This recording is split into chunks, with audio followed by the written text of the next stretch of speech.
Ako si Cromel, ang boses ng makwento nyo.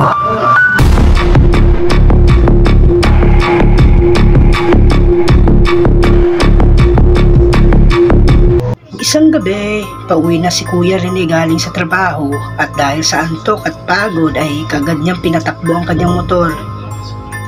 Habang tinatahak niyang madilim na daan ay may nakasalubong siya na matandang babae at napansin niyang hirap na itong maglakad.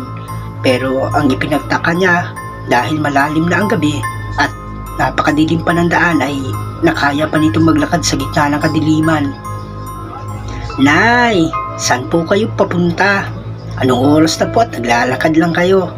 tanong ni Kuya Rene sa matanda. "May dadaanan lang ako, utoy," tipid na sagot nito kay Kuya Rene. "Sige po, Nay, ihatid ko na lang po kayo at baka maligaw pa po kayo." "O siya, sige, sa may unahan lang ako ng balete, Toy. Salamat." At tinulungan nga ni Kuya Rene ang matanda makasakay sa motor niya.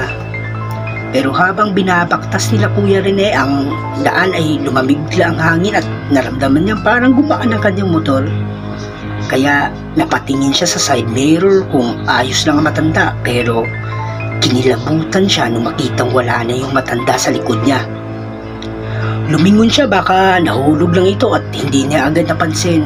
Pero kahit anino ay wala siyang makita. Biglang nawala ang antok ni Kuya Rene nung mga oras na yon. At hindi pa rin siya makapaniwala sa nangyari dahil kanina lamang ay nakausap pa niya ang matanda. Dahil sa takot ay napadasal ng taimtim at mabilis niyang pinatakbo ang motor sabay pihit niya pababa yung side mirror. At baka makita pa niya ulit yung matanda sa likod niya. Minsan, kwento niya ito sa mga tropa niya at nagtawanan dahil pare-pareho lang pala sila ng karanasan tungkol sa matanda.